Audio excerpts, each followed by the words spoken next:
check this out. Back in the day, Detroiters didn't need in-ground pools to have a good time. We just take a large tub, throw 4 wheels on it, and then drive it all over the city. What up, though? Welcome to From the TV-2 Archives. Now, look, if you love looking at great video and the moments behind them, this is the place for you. Now, consider this a soft launch for a podcast that you can find on our Fox local streaming service. Now, for this episode, we're talking about one of Detroit's most popular attractions in the 70s and 80s. It's the TV-2 Swimmobile. So joining me is my Live at 11 co-anchor, Amy Lang. Amy, welcome. Thank you. And we are fortunate to have a woman who helped make the TV-2 version of the Swimmobile a reality. She's worn many hats here at Fox 2. It's Miss Deb Lawson. Deb, thank you and welcome. Welcome back home. Thank you very much. I feel like I have come home. How does it feel? We gave you a small little tour. You saw some people you already knew. Oh, absolutely. Within like 5 minutes? Yes. So how does it feel to kind of be back for a little bit? It feels good. And quite frankly, I feel as if I've never left. And that's a good thing. I mean that in the best way. Look, I've only been here for 4 years, but it already feels like I already get that feeling when I walk into the building. Absolutely. Like, you're already at home and just hang out here. So for the next half hour or so, you're welcome to just kick your feet up. We can share some old stories, particularly about the TV-2 Swimmobile.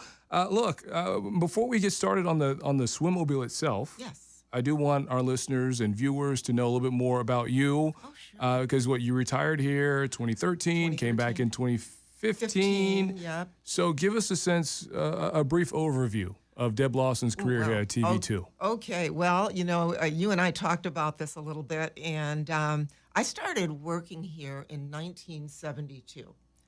I was a college student, and as I've mentioned to a few people, my parents knew that as a college student, I went to Wayne State University.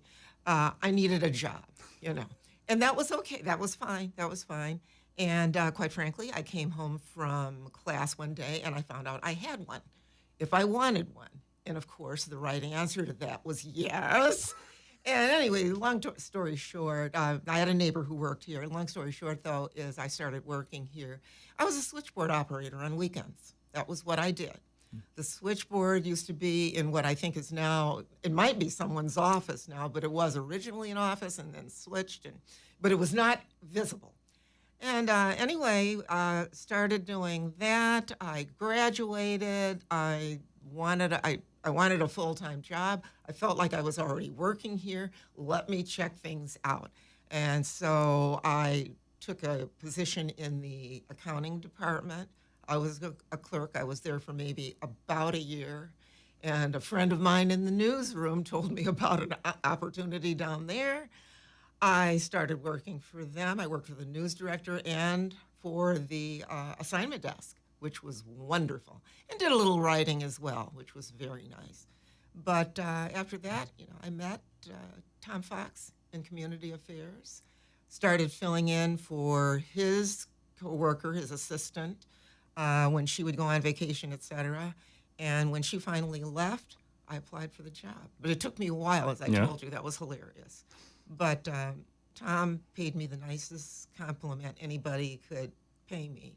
Is when I approached him to apply for the job, he said, I wondered what took you so long. And I just thought that was great. That is sweet. Yeah, well, it makes you feel good, too, because Definitely. you're nervous. Of course you are. And so anyway, the rest is history. One of my first assignments was working on the Swimmobiles project, which was already underway. Yeah, so the Swimmobile got started with 60s? In the late 60s. Late 60s, 1968. So basically the city, they rolled out with 2 Swimmobiles. They would take them to various parts of the city. Right. They would plug them up with fire hydrants, put the water in there. Kids would come out, have a great time. So how did TV-2 get connected with the Swimmobile? Excuse me, working with the Department of Parks and Recreation for the city of Detroit, and it was a way to kind of reach out to the community. It was after the riots, and we being the station, we wanted to let people know that we were there, we were interested in what the kids had going on or didn't have going on in many cases. and that this was something that we could do. We could publicize it, and it was a wonderful relationship. Absolutely, no question about it. Amy, I know that you had a role in really telling me about the Swimmobile because you worked on this story for the 75th anniversary. So for you, because this happened, before you got to Fox 2, what did you learn as you were putting this story together, talking with Deb about, what the Swimmobile was all about?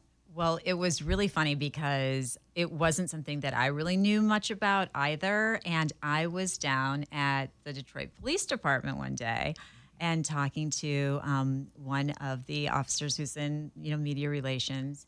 And he starts telling me about the Swimmobile, about how when he was a kid, they couldn't wait for it to come to the neighborhood, and, how the station would announce when it was going to be in the neighborhood, where it was going to be, that kind of thing.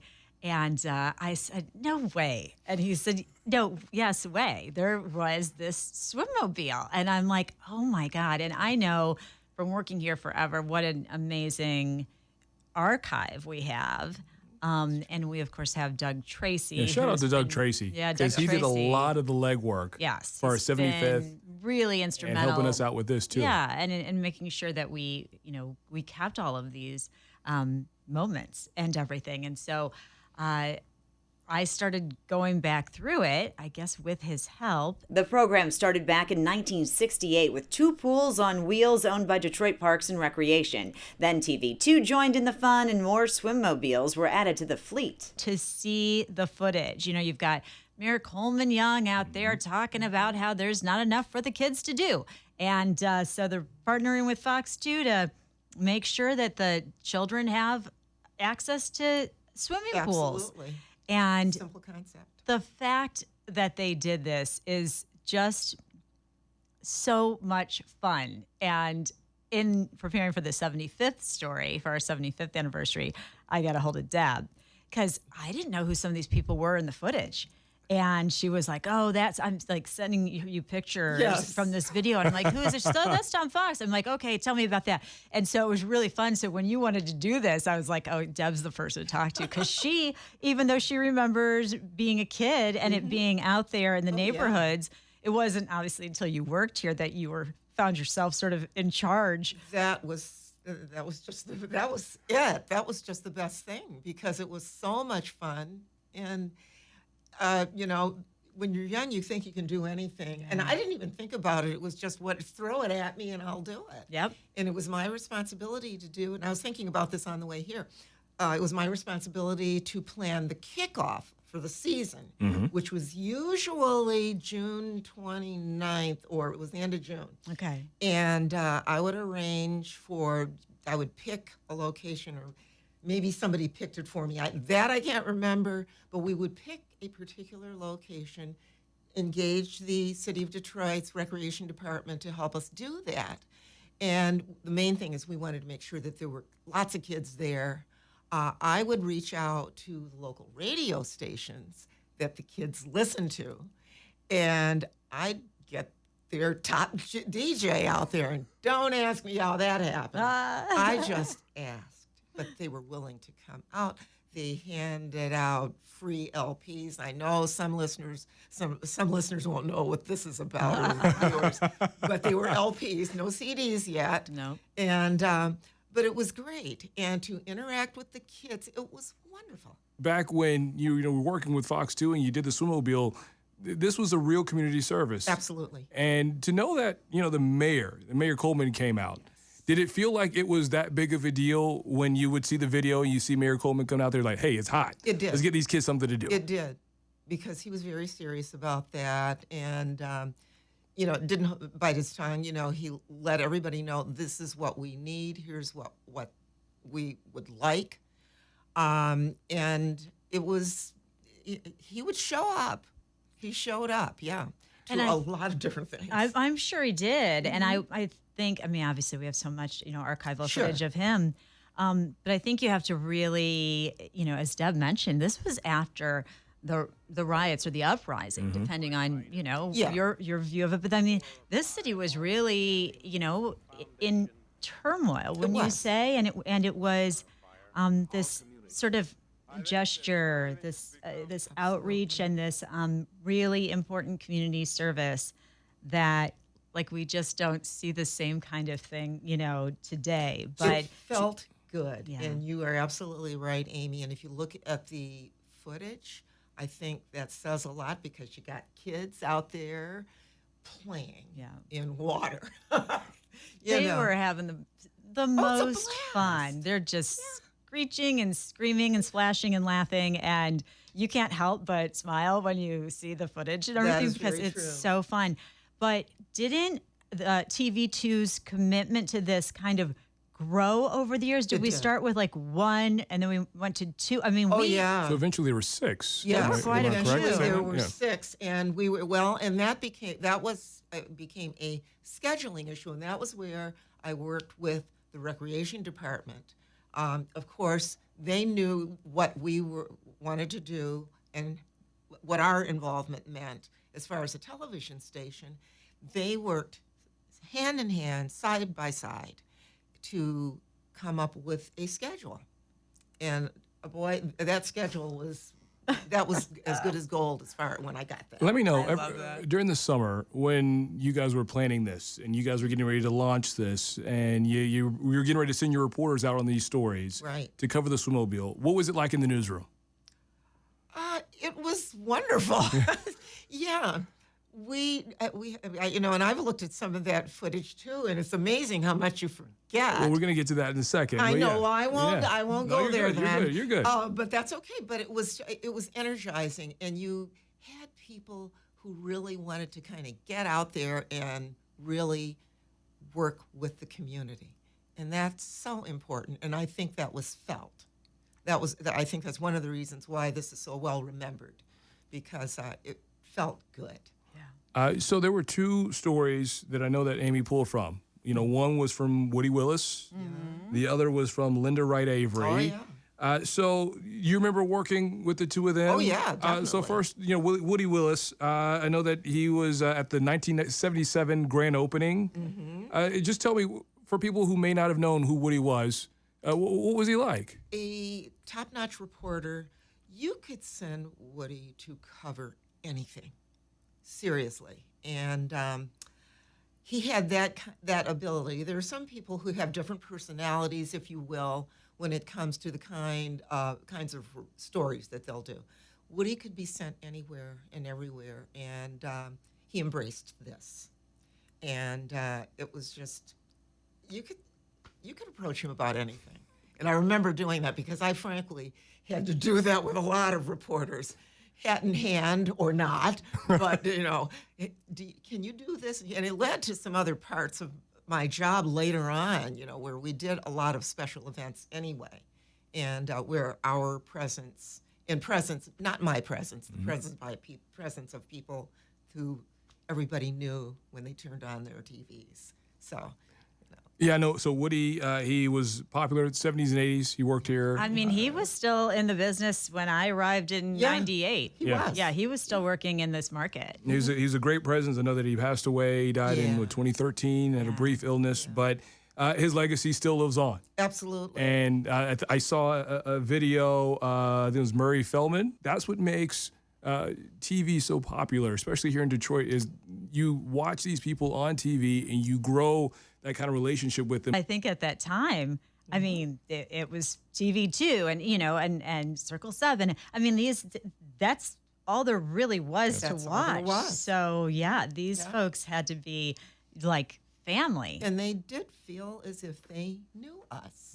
And that was something that I'd like to think that has continued, it seems to. Yeah.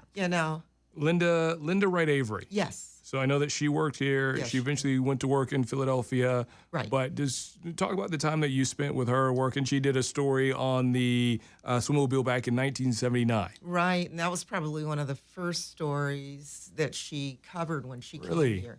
Yeah, not the first, but one One of the of. first. And she was just a delight because at that point, when she first came here, I was still in the news department, and I had not transitioned to community affairs yet, and so I got to know a lot of these people when they were hired in, in some cases find places for them to live. You name it. Yeah. Oh, it was great. That I felt so proud of that. And but the objective for me was to make them feel comfortable, to feel at home, especially if it was a reporter who maybe hadn't worked in a lot of different markets, but they were coming here. I wanted them to feel at home and that everything was being taken care of for them. Look, I want to get back. We took a little detour. Sorry, with me. We there want to will get back always on be a swim detour, swim so to a thank wheel. you. I'm sure that won't be the last detour we have. But look, at what point did you realize the TV-2 iteration of the Swimmobile was a big hit in the neighborhoods? Excuse me, probably, I think that actually hit me before I moved to community affairs. To me, its image was already in place, and I felt like this was something that really needed a lot of attention. It was not something that you could do as an afterthought. You needed to put your all into it. And so I took it very seriously. And because I knew the expectation out there, and people talked about it, off hours, I would be approached if people found out I worked here. That was invariably something that was brought up. So that imagery was out there, and kudos to our promotion department for that. For jumping on the bandwagon and making sure it drove. I'm sure it was one of those things that children in the city looked forward to every summer. Absolutely. Like, when's the Swimmobile coming? When's the big We would get calls. launch? Yeah, I bet. We would get calls. Summers in Detroit probably had to be the ice cream trucks and the Swimmobiles. Like, when were they coming around the neighborhoods? Exactly. You are absolutely correct. We would receive phone calls. And a lot of what I did was really just on the phone, amazingly. You think about that nowadays. I know, right. It's not quite the same, but in many respects it is. But we would get phone calls. When are the Swimmobiles going to start? If I answered that question once, I did it 1,000 times. And I always answered with a smile. They couldn't see it, but I hope they could at least Feel it. hear it and feel it. So by the time TV2, you worked with the city for the Swimmobile, you Yes. had 6 mobiles. Yes. You would roll that around the city, 12 neighborhoods a day? Yeah, that sounds about right. How yeah. did you pick the neighborhoods? Which ones went where? Actually, the city of Detroit Recreation Department did most of that because they knew what was going on, where there might be a need, and and when I say a need, in terms of a neighborhood that maybe would get maybe negative attention instead of positive, this was a positive thing, and this was certainly a way to reinforce that. You bring up an interesting point because I think a lot of times, and we see this in our work too, Amy, Sure. where sometimes neighborhoods will see us out there really only for the bad things that happen. Right. But when we're out there for the good things, it's almost as though they have a sense of pride and they feel like they're being seen. Absolutely. Did you see that a lot reflected? Yes, we certainly did see that a whole lot because, I was talking about what it was like on those launch days. That meant that I was going to be out there the better part of the morning. I think I would probably return to the station at about 1 or 2 o'clock, But I was approached by parents. The kids were not just out there willy-nilly. They were out there with their parents. And that was fantastic. And so I was able to spend time talking to them, finding out what they wanted and how they felt. And it was marvelous. Do you feel like you won over a lot of new viewers? Oh, yeah. Maybe they were watching 4 or 7. Yes. They turned to 2. I was always very sensitive about that. Well, yeah. They were competitors, and everybody wants everybody to watch them.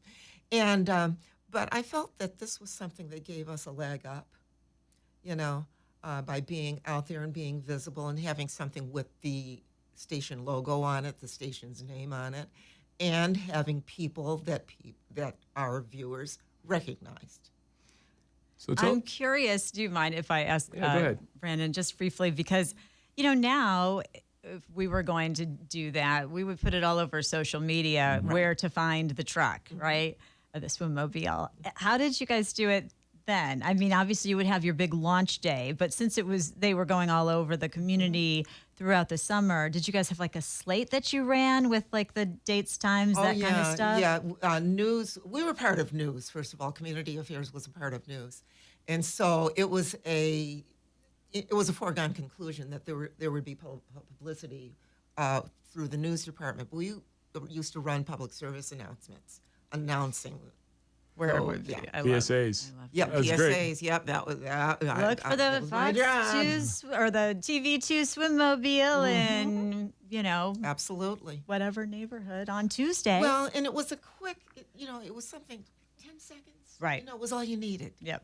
You didn't really need, and because a lot of that did not necessarily have video accompanying. No, sure. Yeah. Yeah, just We like had a a graphic slide. or something, right? Exactly. We Slide. had a slide. Oh, my yes. God. Oh my God. But I I'm wanna- sure word of mouth played a huge role. Oh yes, word of mouth.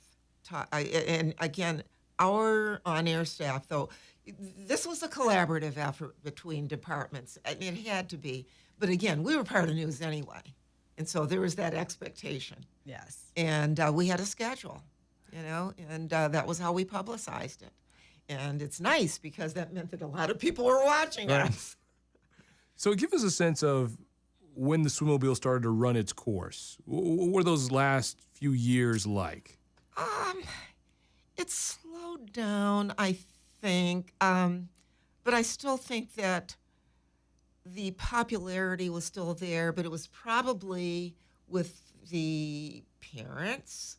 A lot of them were young people who maybe had participated, swam in the swimmobile, at one time. But yeah, things had slowed down. Interest had slowed down in the neighborhoods because there were other things, other activities.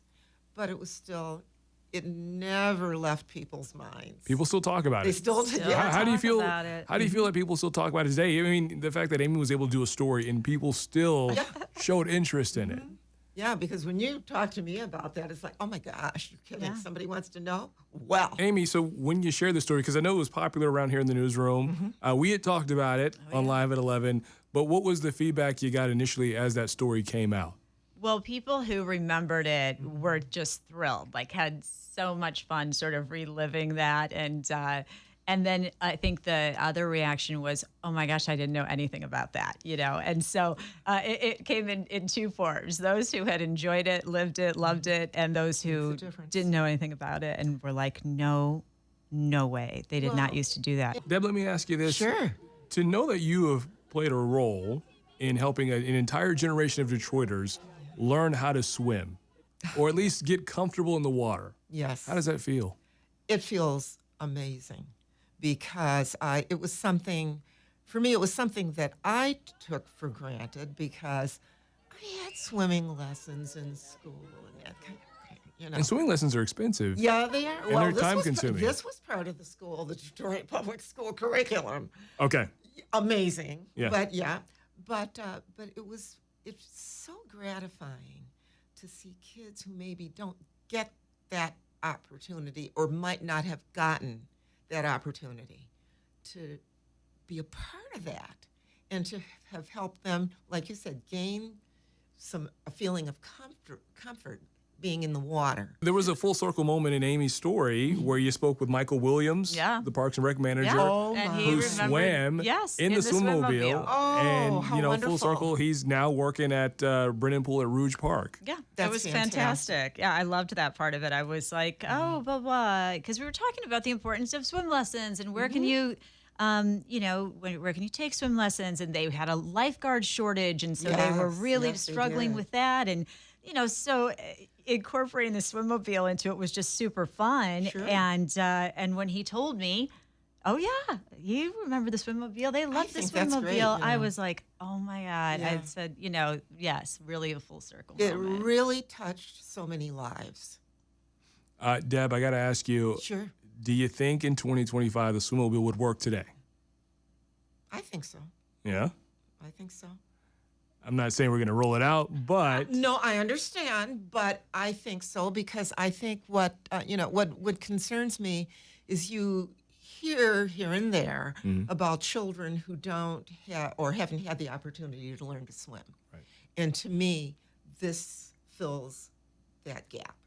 and I know that there were other swimmobiles in other parts of the country too. Right. Like Rochester, New York, I think was one of them. I think so, yeah. And there were some other cities. During my research, I was able to find out. Any closing thoughts? We got a few more minutes here. Sure. So any closing thoughts on the legacy? And what did you hope that that this legacy of the swimmobile, has become or would be? Well, I hope that it is, well, and I think this is already happening, quite frankly, but I hope that it is remembered as something that was definitely a unique opportunity. It was something that the people who were behind it thoroughly enjoyed. And I know I'm not speaking out of turn on that one. And some of the people who did that hard work are no longer here to talk about that, but it was a high point. And it was a high point for us. And I think that kind of thing, when you enjoy that, it's infectious.